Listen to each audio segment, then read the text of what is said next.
My name is Andria and I have the Gulf Rocco. I've just always been into cars. I used to collect these little cards with pictures of cars on when I was a kid, and they all had like loads of different kind of supercars. And back then it was the Ferrari F40, and there was all these other fancy, fabulous cars. And yeah, I mean, my dad had a Capri. They used, like my mum and dad used to go to car shows before I was born, and I think it must have kind of worn off onto me. I liked Scirocco's. I liked the back end of it because it just had a really fat ass on it. I mean, I could have just got a Golf because it's basically the same thing, but I think they just look nicer. I actually got it off Facebook, really randomly.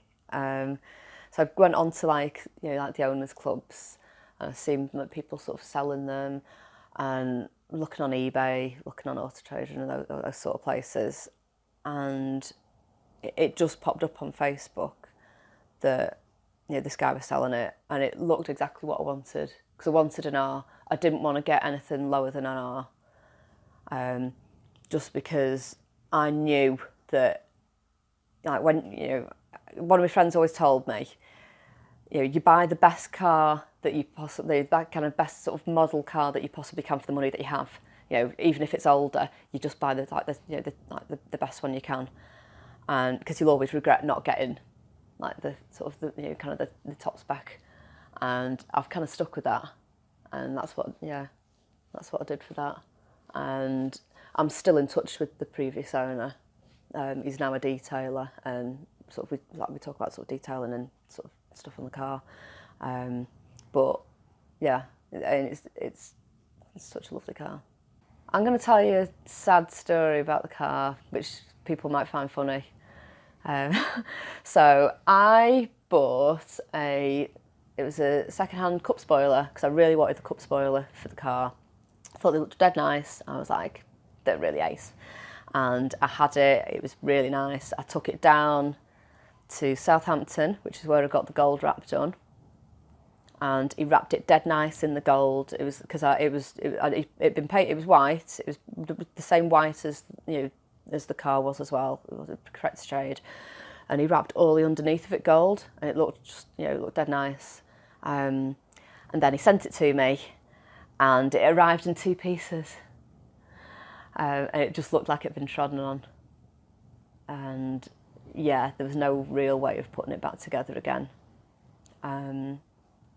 I was so gutted, and I took it back down, because they said that they could possibly try to sort of stick it back together again, bond it onto the car, see how that was going to work. And they tried it, and it just didn't look the same. It just didn't work very well.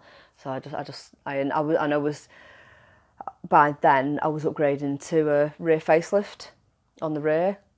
Oh yeah, that's one of my other exterior mods I forgot to tell you about. So I did a full rear facelift on it. So that's not just lights and bumper, it's tailgate as well. I did that, not the January just gone, I did that the January before. And it was raining, it was windy, it was freezing cold. There was thunder. I like me and the guy, because he was taking his facelift off and putting it back pre-facelift so he could sell his car. We'd had the cars backed up to each other. We had a gazebo over the top, and we was like shivering. And we had another guy helping out as well. It was horrific, but we managed to get it done eventually. That's not the story though.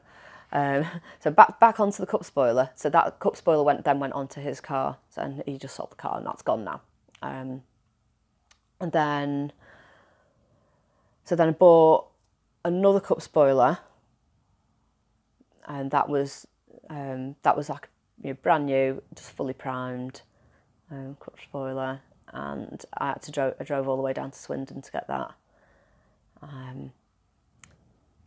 Yeah, then I sold that because I needed the money, and I just decided that I just couldn't do a cup spoiler anymore, because the kind of the joy of having it's kind of just gone. So now I'm going to go Again, Fireworks. They're doing me a custom massive big wing, and it's probably going to be about 6 foot. So it's going to be much bigger than me, and it's going to be nice.